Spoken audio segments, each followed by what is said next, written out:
You often hear rumors about foods and drinks that can help your health, and you may have heard of the benefits of wine and coffee. Then you hear murmurs that new research says one thing or another, or that they actually aren't good, and start to second-guess yourself. Sure, it sounds like there may be some benefit to drinking coffee and wine, but are we absolutely sure? And if so, how much should you be drinking for an ideal effect anyway? You may hear lots of vague things and general statements. But if you're like me, you don't want rumors, you want facts. I'm going to answer those questions for you by drawing on the latest scientific research and large studies into the effects of coffee and wine on your health. Instead of rumors or vague gossip, today I'm going to dig into the facts around wine and coffee. Scientific research is revealing just how much these two items can help your health and prevent many illnesses. The key lies in your gut health and the bacteria in your gut. This is where the beneficial effects of coffee and wine come into play. I want to thank you for joining me wherever you are in the world. I consider you all friends who share my desire to maximize personal health and wellness in our busy modern times. So let's get into it. The truth about wine and coffee is a lot more exciting than many people realize. In particular, we can look at an April 2016 study out of the Netherlands, which tested gut health and its relation to coffee and wine consumption. The results of this study were remarkable and highly consistent, done across 1,135 test subjects who filled out detailed questionnaires about their lifestyle and diet. The reason that researchers wanted to know about gut health is that an avalanche of scientific evidence has shown that our intestinal flora and bacteria are crucial for our immune system, health, and resistance to illness and disease. In fact, health researchers now agree that more can be diagnosed and predicted about your health by assessing your gut health than by analyzing and testing your DNA. We all have around half a pound of intestinal bacteria in more than 7,000 different types. That's a lot of microscopic little bacteria doing their job. If they're not healthy or are damaged, you end up in big trouble. In this case, diversity is definitely our strength. The more types of bacteria you have doing various functions, the more you will thrive and prosper.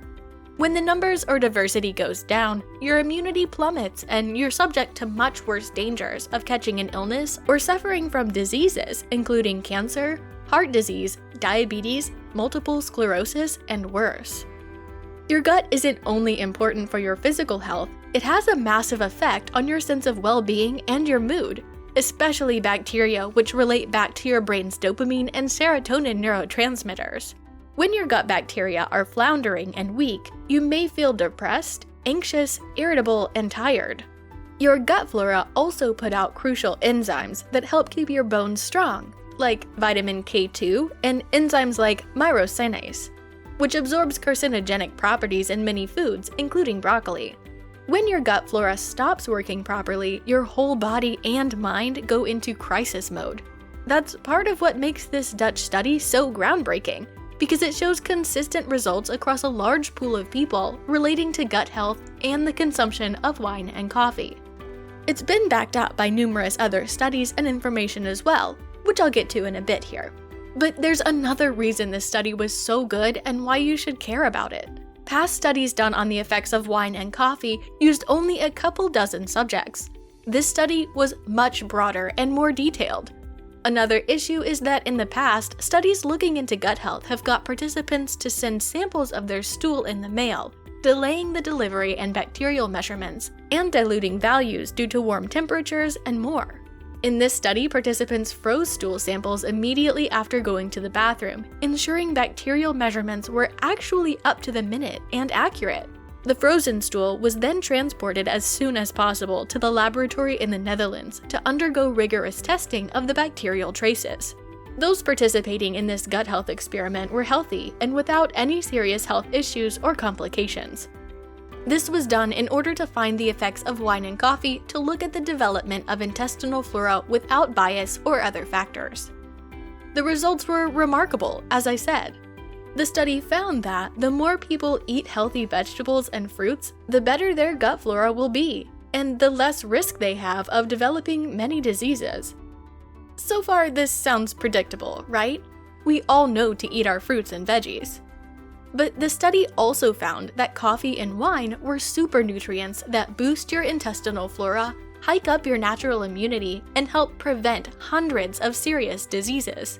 The Netherlands study is backed up by far more data and scientific research results, including a 2019 study out of King's College London, which found that the gut microbiota of red wine consumers contained a greater number of different bacterial species compared to non-consumers. The authors believe the main reason for the association is due to the many polyphenols in red wine. Polyphenols are defense chemicals, naturally present in many fruits and vegetables. They have many beneficial properties, including antioxidants, and mainly act as fuel for the microbes present in our system. The benefits of occasional red wine are significant, as long as the wine is fairly dry. But you don't need to drink much, and as little as 1 cup every 2 weeks is enough to enjoy the benefits, according to the study leaders. Natural sources of caffeine like coffee contain essential nutrients like phytochemicals, fibers, antioxidants, and minerals that can help you with more than boosting your energy. Caffeine from coffee also reduces the risk of certain chronic diseases like diabetes and cancer. There is a catch, however. Do you take some sugar in your coffee or buy wine that's full of sugar? This can cancel out many of the effects, as high sugar intake was directly linked to less diversity and prevalence of gut flora in this Dutch study. Let's start with how to get the most benefits out of wine. The fact that wine can be good for your health is nothing new, and is backed up by multiple studies. Almost a millennia ago, the Sephardic philosopher and medical pioneer, Moses ben Maimon, or Rambam, noted that wine was highly helpful for proper digestion.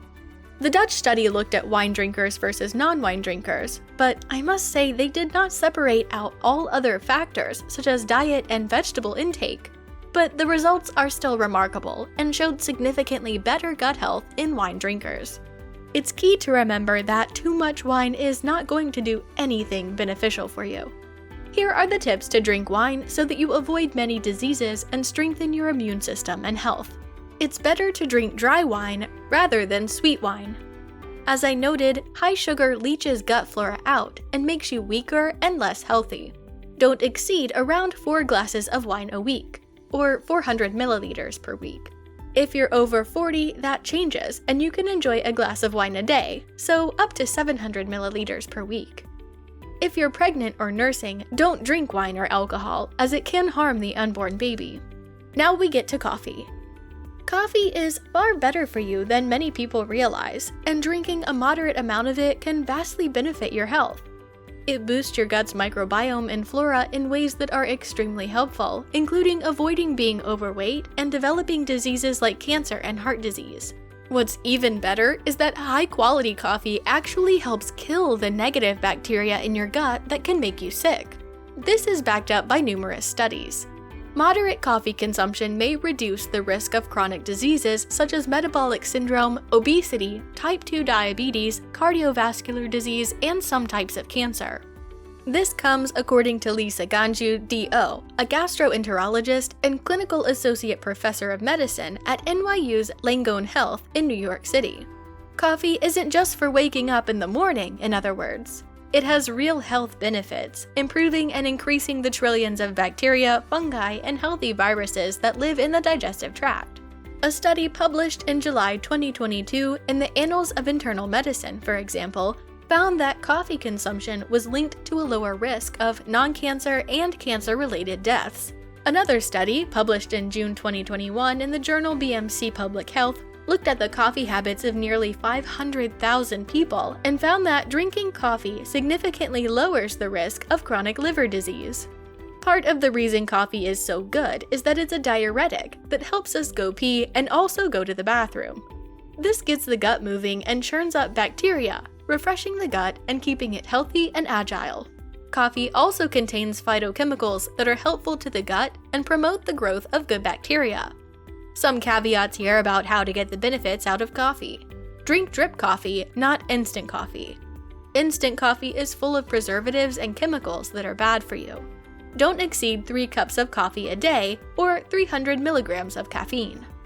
Optimally, strive for 2 cups of medium-strength coffee per day. Avoid putting sugar in your coffee. As noted, sugar kills healthy bacteria and flora in the gut. If you want sweetener, try stevia or erythritol. The results of these studies and expert opinions are quite conclusive. They show that moderate consumption of dry wine and unsweetened coffee, along with a healthy amount of fruit and vegetables, is extremely good for your gut health. And extensive research shows that gut health is deeply linked to every other aspect of our physical and mental health. There's just no way we can afford to ignore gut health and the bacteria down there. Thanks for tuning in to Body Care Guru, where we always put your health first and give you the solutions that the medical industry ignores. Remember to hit like and subscribe and keep a lookout for our next video coming up soon. Have a great and healthy day.